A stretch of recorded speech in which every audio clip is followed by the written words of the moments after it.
You were spot on with the Friday blip that we had to deal with. Come in. Yeah, did you hear that? I got There you Mark's go. approval. And it's a big deal. That's gone, and now Gone. we're just ready for the weekend. Now it's all about the heat that's going to be turning on, and we're talking Sunday, the hottest day of the two. So let's just get straight to it because we did get some rain, which is great, and I love time-lapse videos, especially this time of year when we can get them so late in the day.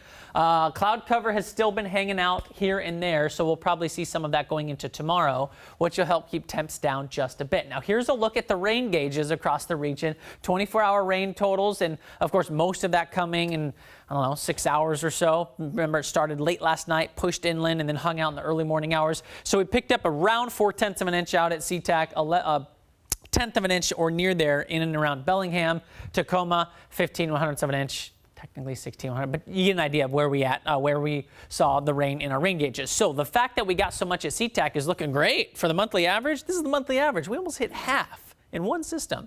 Now, July and August are the driest months here in the Pacific Northwest, and so the fact that we got that is looking pretty good. We'll probably just need one more storm to hit that average mark, and I don't see any of that in the near future, but we're going to be watching an interesting feature that will eventually develop, and it'll develop right here, but that's not until next week. So in the meantime, high pressure ridge, warmth coming in, temperatures climbing. Tomorrow, we'll start off in the 60s, little cloud here and there, but we're gonna have some sunshine first thing, and you've got temperatures topping out in the upper 70s to low 80s. So the main headline is, yeah, we're gonna be warming up this weekend. We're also gonna be seeing some sunshine, and then we're gonna turn hot. Sunday specifically is gonna be the hotter of the 2 days.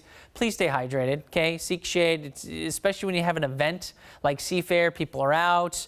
It gets a little crazy at times, so just be careful, okay? And then as we head into next week, we'll start hot and then eventually cool down once we see that low pressure form off the coast. So here's the next couple of days. Wanted just to make sure you were able to see it, digest it, Saturday, Sunday, Monday, Tuesday, Wednesday.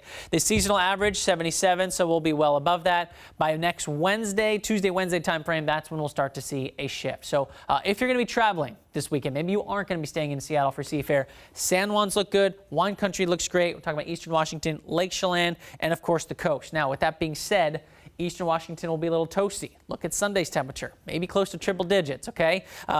But if you're enjoying wineries, you'll be inside. But still, okay, I want to let you know that it will be very hot on the east side. We're going to be talking a little bit about Flossie and Eric in about 10 minutes or so. Just want to let you know there's still some activity out in the tropics that we will be tracking. Okay, here we go with your 7-day forecast. Temperatures, like I said, climbing through Sunday, Monday time frame. Then next week, we slowly see the thermometer drop. It's about Tuesday, Wednesday, Thursday time frame when we can introduce a little bit more cloud cover and shift the wind a bit. But so far, that's going to be a great weekend ahead. All right, thanks, George.